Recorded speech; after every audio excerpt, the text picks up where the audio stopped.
On va parler de ce qui s'est passé à Villeneuve et justement des réactions des rappeurs français. En gros, comme tu peux le voir, il y a PLK qui a mis ce message-là, qui nous protège de la police. Mon poteau, je suis pété, voilà, je suis levé le soir. Avant que tu Wesh l'équipe, c'est reparti pour une nouvelle vidéo actu. On va parler de ce qui s'est passé à Villeneuve et justement des réactions des rappeurs français. Fallait que je te parle d'un truc. Gros, je t'explique, c'est pas une surprise, il y a une vidéo qui est en train de tourner depuis hier soir où on peut voir un jeune à terre parce qu'il s'est fait découper la jambe. Après, c'est d'après plusieurs commentaires qui disent comme quoi il aurait la jambe amputée, car quand tu regardes la vidéo, on voit pas très bien la jambe amputée. Puis au pire des cas, je vous conseille de pas la voir cette vidéo. Je voulais simplement réagir et vous montrer justement les réactions des rappeurs français par rapport à cette histoire-là. Donc je te laisse avec le petit passage pour comprendre, on voit ça juste après. En gros, comme tu peux le voir, il y a PLK qui a mis ce message-là, qui nous protège de la police. Ensuite, il y a McLider qui a mis directement nique la police, c'est trop. Ensuite, il y a Medine qui a mis tuer un homme est un crime, mais tuer une crouille, c'est leur tradition.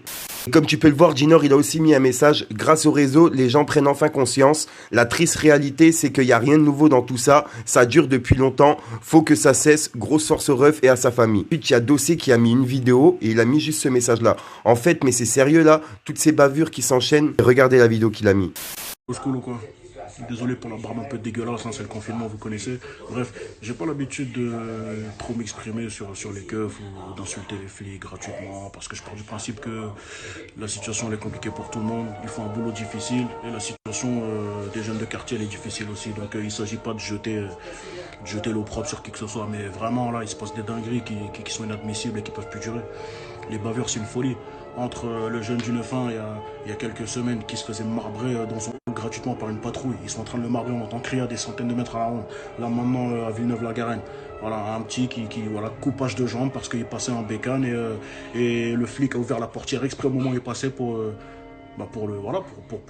pare-choquer quoi. Mais c'est quoi ce délire? C'est quoi ces actes gratuits? En fait, qu'est-ce que les mecs cherchent en faisant ça? C'est quoi le délire? Qu'est-ce qui se passe? Vraiment, je sais pas. Bref, en tout cas, quand ça va repartir en couille comme en 2005, pour ceux qui connaissent, faudra pas s'étonner, hein. Faudra pas dire bip, parce que ce sera pas faute d'avoir tiré la sonnette d'alarme plusieurs fois, ce sera pas faute d'avoir mené des combats, ce sera pas faute d'avoir tenté de faire entendre nos voix.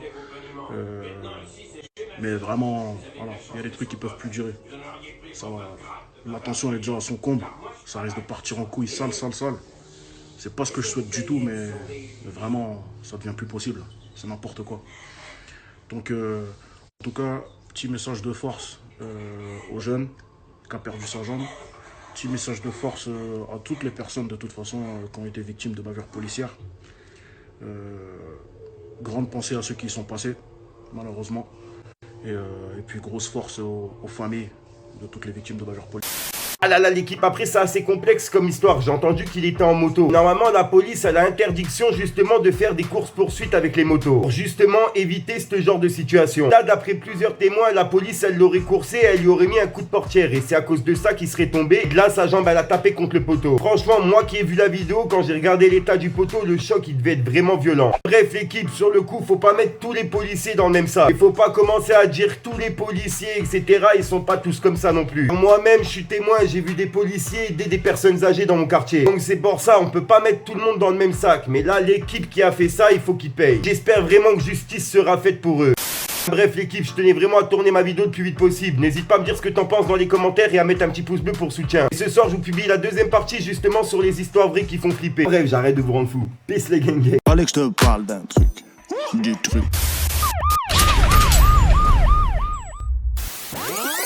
Les personnes qui font l'acte, je retiens mon souffle pendant l'acte. Font tous la cité, font pas peur. T'iras pas plus loin, t'es rodé.